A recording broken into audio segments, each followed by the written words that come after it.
आज मैं आपको एक छोटे से गांव में रहने वाली मोतिया की कहानी सुनाऊंगी। कहानी का शीर्षक है फिर सज गई मोतिया। कच्ची झोपड़ी थी डमरू की। बारिश में और पानी भी भर जाता। मचान बांधकर दोनों बाप बेटी उस पर रात गुजार देते। कभी कभी पानी में सांप भी दिख जाता। उसकी बेटी मोतिया डर से चिल्लाती, बापू ये सांप ऊपर तो नहीं आएगा, और पाए में चिपक जाती। डमरू मोतिया को देखता तो उसका कलेजा मुंह को आता। कितने अरमान से उसका नाम रखा था मोतिया। मोती ही तो थी वो। जुगनी ने उसे सीप की तरह ही तो गढ़ा था अपने पेट में।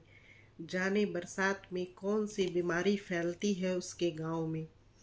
तेज ताप चढ़ता है और उतरता ही नहीं। कोई जड़ी बूटी काम न आई उस साल। जुगनी अपनी मोतिया को बिलखता हुआ छोड़ गई।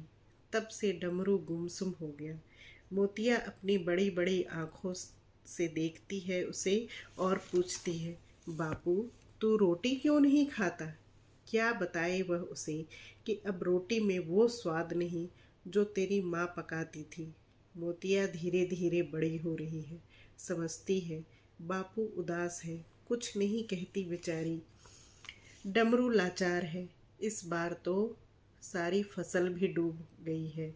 जाने इंद्र भगवान को क्या सूझी है। गांव के गांव बह गए हैं। मचान पर बैठे बैठे डमरू परेशान है। अब पानी उतरने से भी क्या होगा। खेतों में तो कीचड़ भर गया होगा। छोटी सी जमीन पर जो उग जाता है बाप बेटी दोनों उबाल कर भून कर खा लेते हैं। पर इस बार क्या होगा। डमरू के चिंता की लकीरें बढ़ती जा रही हैं। मोतिया अपने बालों को देख रही है। गंदगी से अटे पड़े हैं। डमरू चाह कर भी कुछ नहीं कर पाता। कभी कभी बगल वाली भौजी लाड़ में आकर एक चुल्लू तेल उसके माथे में डाल देती है, चोटी गूंथ कर फूल बना देती है।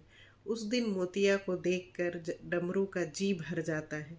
मानो जुगनी कह रही हो, मेरी बेटी मोती है डमरू, इसे किसी की नज़र न लगे। पानी उतर रहा है। सब तरफ कीचड़ ही कीचड़ फैल गया है। रास्ते कीचड़ में तब्दील हो गए हैं।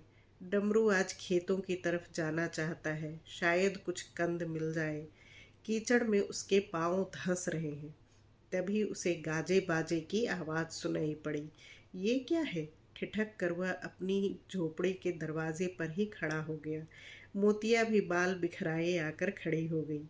बाप बेटी दोनों ही उस कोलाहल को देखने और समझने की कोशिश करने लगे। आकृतियां धीरे धीरे साफ होने लगी। कुछ झंडे लिए हुए थे, कुछ लिखे हुए पोस्टर थामे थे।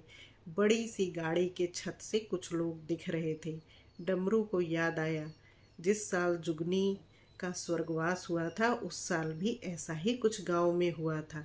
जुगनी को एक सूती चादर और फूल छाप वाली धोती मिली थी। जुगनी की याद आते ही उसका दिल ऐंठने लगा। इस बार भी ये लोग न जाने उससे क्या छीन कर ले जाएं। गाड़ी अब उसकी झोपड़ी तक आ गई थी। कुछ लोग उसकी झोपड़ी का घेरा बनाकर खड़े हो गए थे। किसी ने डमरू से कहा, ठाकुर साहब आए हैं, तुम्हारे तो भाग्य खुल गए। डमरू कुछ नहीं समझ पा रहा है, पर हाथ जोड़े खड़ा है। मोतिया मुंह फाड़े देख रही है। कितने लोग, कैसे कैसे चमकदार कपड़े, बड़ी सी गाड़ी, फूलों की माला और न जाने क्या क्या। फूलों की एक माला ठाकुर साहब ने मोतिया के गले में डाल दी है। मोतिया भाव विभोर होकर माला को हाथ से धीरे से छूती है। ऐसी माला तो उसने मंदिर में भगवान के गले में देखी है, पर छूने का सौभाग्य कभी प्राप्त नहीं हुआ। आज वैसी ही माला उसके गले में। मोतिया हतप्रभ। मोतिया तो देखती रह गई। मोतिया तो देवी हो गई। खटाखट तस्वीरें खींची जा रही हैं। ठाकुर साहब नन्ही मोतिया के पास उसके सिर पर हाथ रखे खड़े हैं। अभूतपूर्व दृश्य। डमरू कुछ सोच भी नहीं पा रहा है। उसकी बेटी माला पहने खड़ी है। मोतिया आज तो सच में मोती की तरह चमक रही है। काश जुगनी जिंदा होती। एक फोटो और ठाकुर साहब। मोतिया को उठाकर गाड़ी में बिठाकर फोटो लेते हैं ना। मोतिया बड़ी सी गाड़ी के छत पर ठाकुर साहब के साथ खड़ी है। खुशी के तरंग से उसके पैर कांप रहे हैं। कैमरे के फ्लैश चमक रहे हैं। मोतिया को किसी ने उठाकर वापस डमरू के पास पहुंचा दिया है। ठाकुर साहब हाथ जोड़े डमरू को कहते हैं, इस बार अपना मत मुझे ही देना। डमरू समझ नहीं पाता। कुछ नहीं है आपको देने के लिए मेरे पास, अपना मत भी नहीं है। ठाकुर साहब मुस्कुराते हैं। डमरू सोचता है, इतने बड़े आदमी मुझसे क्या मांग रहे हैं। ठाकुर साहब किसी एक आदमी को इशारा करते हैं, इसे समझाओ। वो आदमी बताता है कि जिस दिन मतदान होगा उसे पंचायत भवन में आना है। अच्छा, डमरू समझने की कोशिश कर रहा है। किसी ने मोतिया के हाथों में खाने का दोना दे दिया है। ये मोतिया के आंखों की चमक बता रही है। गाड़ियों के काफिले आगे बढ़ रहे हैं। झोपड़ी के सामने के रास्ते में बड़े बड़े टायर के निशान बन गए हैं। ठाकुर साहब ने वादा किया है, इस बार तुम्हें पक्का मकान बनाकर देंगे और गांव में अंग्रेजी अस्पताल भी। कितनी तालियां बज रही थीं उनकी इन बातों पर। गरीबों का कितना भला चाहते हैं। तभी तो मोतिया को फूलों की माला पहना दी।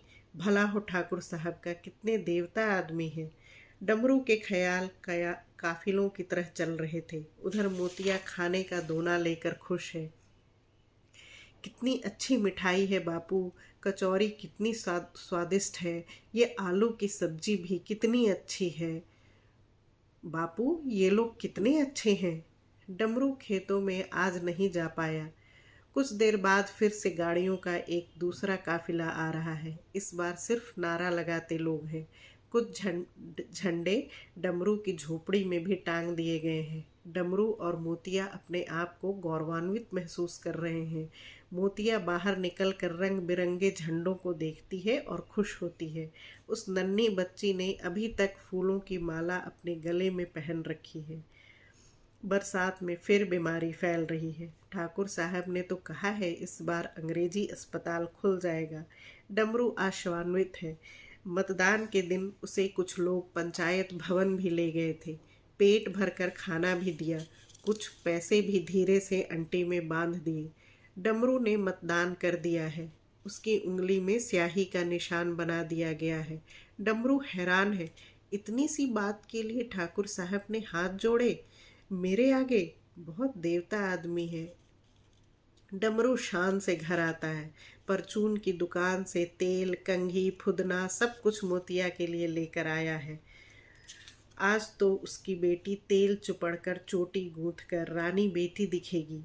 और गुलाबी फुदना जैसा कि जुगनी लगाती थी।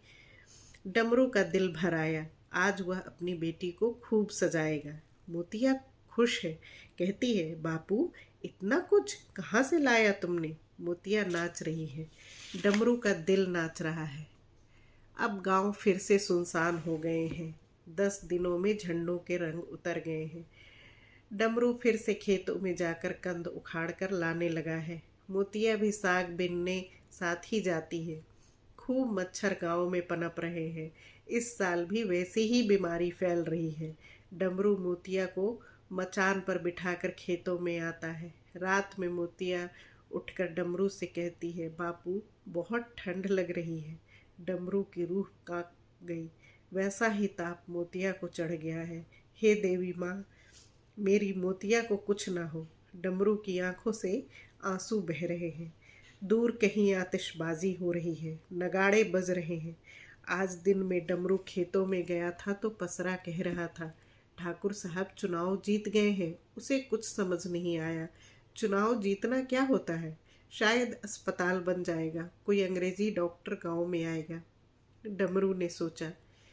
मोतिया डमरू की गोद में बेसुध पड़ी है।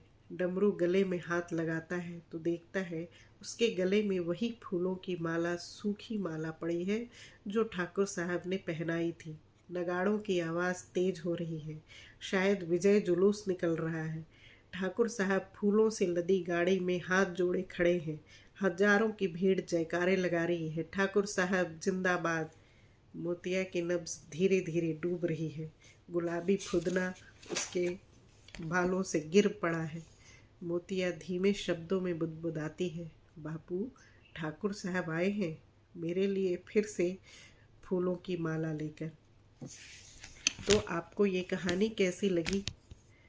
अगर अच्छी लगी हो तो प्लीज़ मेरा चैनल सब्सक्राइब करें और लाइक करें। धन्यवाद।